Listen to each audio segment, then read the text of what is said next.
Bonjour, c'est Thierry, je vous retrouve pour une petite vidéo. Nous sommes le week-end du 21 juin. Alors ce sera une première pour moi, ou plutôt une seconde, parce que la première je l'ai faite il y a une petite heure et mon ordinateur a craché en live en 20 minutes. Enfin, il n'a même pas craché, il s'est éteint. Il a décidé d'arrêter. Voilà, on ferme. Donc ça m'a effacé tout ce que j'étais en train de dire sur la première valeur. Bon, c'est une leçon aussi, parce que je voulais faire 4 ou 5 valeurs. Je pense que je vais avoir le temps d'en traiter qu'une seule ou deux,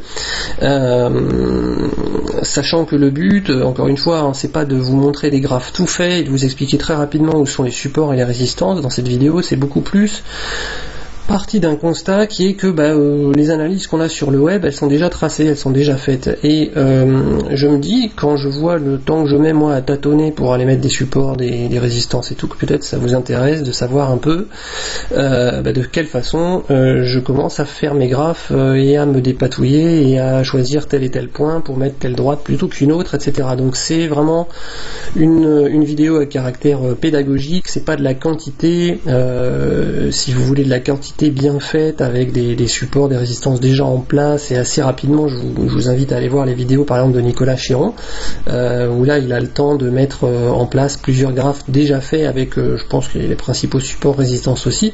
Là moi je vais simplement m'attacher plus à partir d'une page vide et à essayer de regarder un peu comment je trace les supports et les résistances. Alors en plus je vais tricher avec la première puisque ça va pas être la première fois, mais la deuxième, étant donné que je me suis époumoné pendant 20 minutes. Mais voilà, écoutez, ceci étant dit, on va pouvoir commencer. Alors, la première valeur, donc, c'est Crescent. Vous voyez qu'elles sont elles sont sur les listes ici. Si je ne la fais pas dans cette vidéo-là, je la ferai, celles qui sont en noir, je les ferai dans une vidéo ou dans des vidéos ultérieures. Alors, je vous rappelle bien sûr que c'est pas du tout une recommandation ni d'achat ni de vente, hein, c'est juste une initiation au tracé dans l'analyse graphique. Donc, bien entendu, je vous invite aucunement à acheter ou à vendre telle ou telle valeur. Donc oui, également pour avant de commencer, j'étais sur le CAC GR. Pourquoi est-ce que j'avais mis ce graphe? Parce que récemment sur un post de Twitter, j'ai vu un post où quelqu'un disait ça y est, on a dépassé les plus hauts sur une valeur du CAC 40, et en fait c'était oui, on dépassait les plus hauts si on prenait en compte les dividendes. Et donc moi je ne prends pas en compte les dividendes, je prends les graphes des cours non ajustés des dividendes. Et c'est ce que je vais vous présenter sur les valeurs de la section suivante. Et pour ceux qui ne savent pas comment faire, sur ProRealTime c'est très facile, vous allez dans les options ici, vous allez dans les options de plateforme, et on vous proposera à un moment donné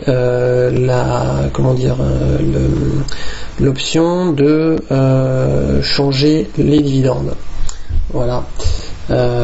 Est-ce que ça, voilà, vous voyez dans les historiques ajustés ici aux dividendes d'action, moi je décoche la case. Voilà.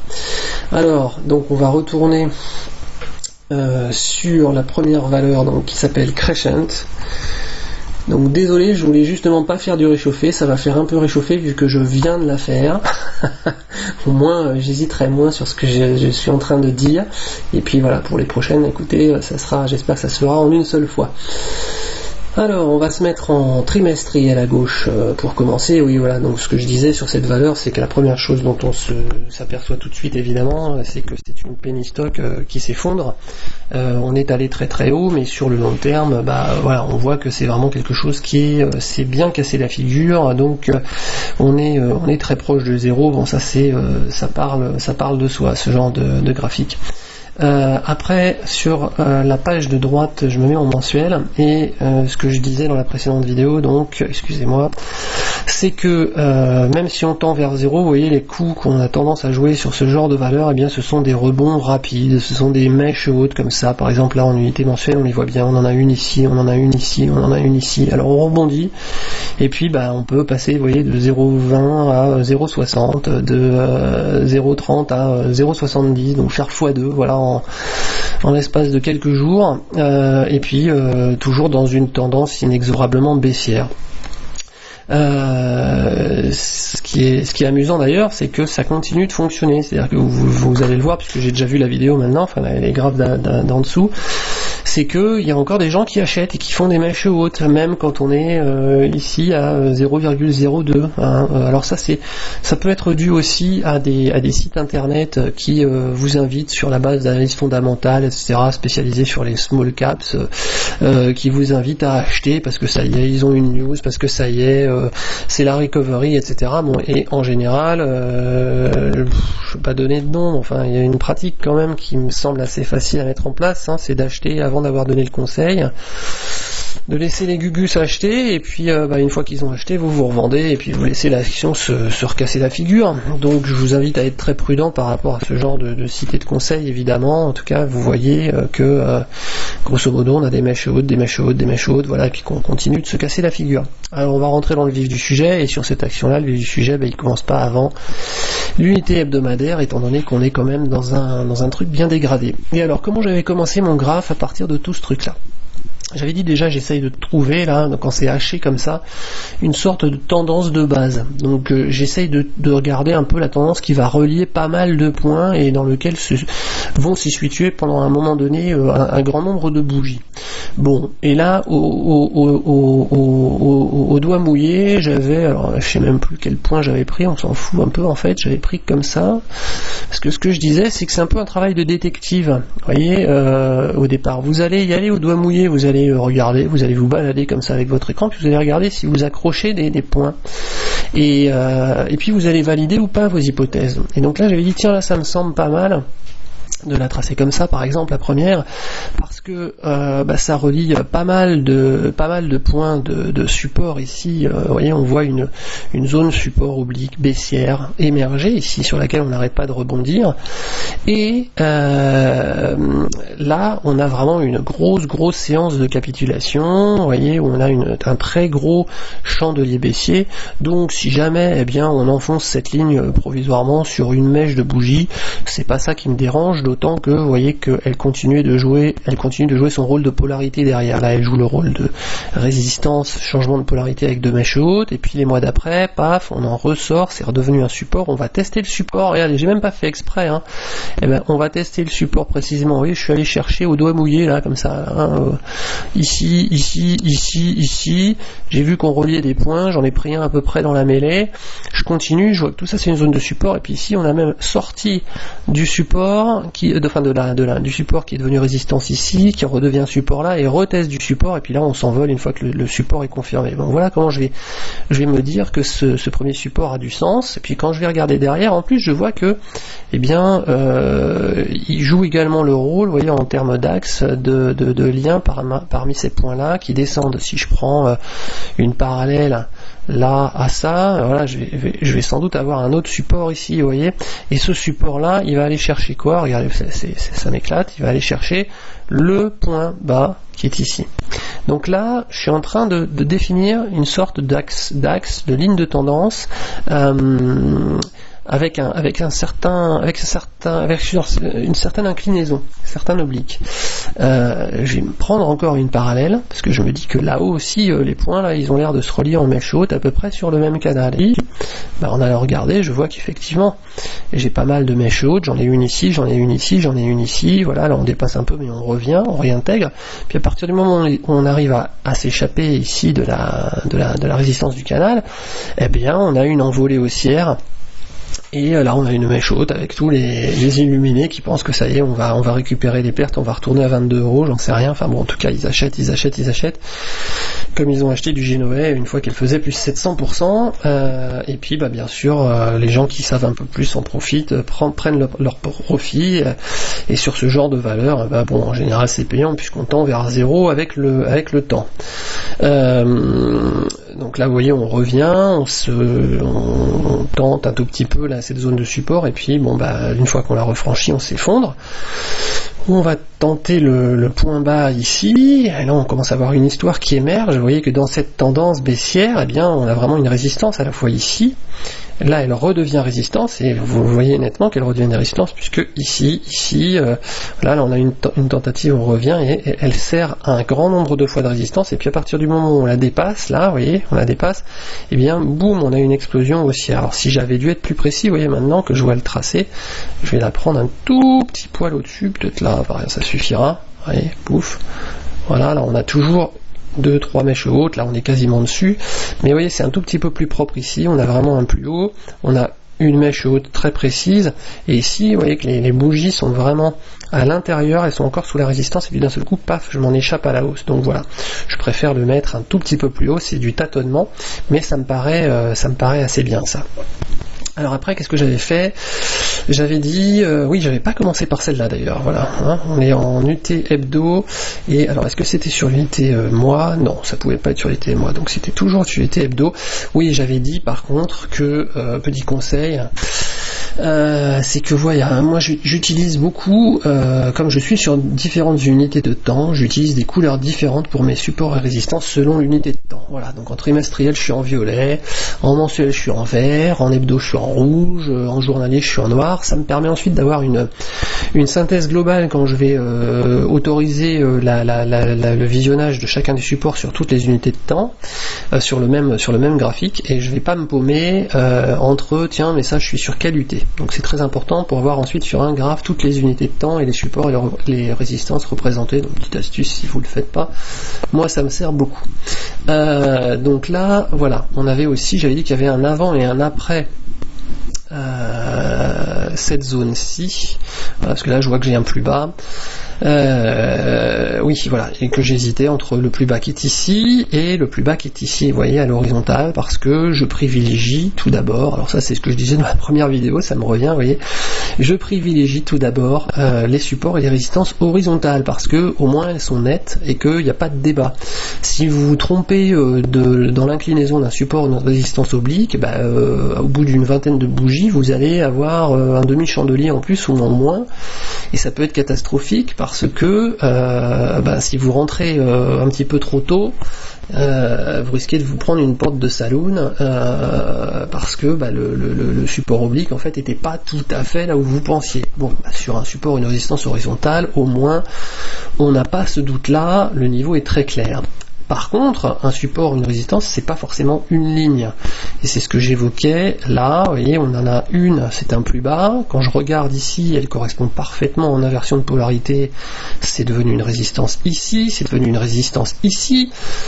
Donc je vais pas l'enlever, celle-ci, puisqu'elle elle manifeste son importance. Mais si je prends le plus bas qui est ici également, vous voyez qu'il a fait quand même 2-3 bougies en UT hebdo, et que je prends également une horizontale, pardonnez-moi, je vais vraiment garder les mêmes couleurs, je suis têtu, voilà, je vois qu'elle aussi a son importance, puisqu'elle a servi de résistance là, vous voyez, et que là, elle sert un petit peu, enfin ouais, elle a renvoyé moins, mais elle a servi un petit peu ici, donc elle sert moins que celle du dessus. Si je devais en garder une seule, ça serait celle-ci, mais ce que je fais dans ces cas-là, quand j'ai deux supports assez proches, eh bien je vais faire un petit rectangle, comme ça, voilà, je vais me tracer mon rectangle, parce que là aussi c'est pareil, j'ai pas envie de me prendre une porte de saloon.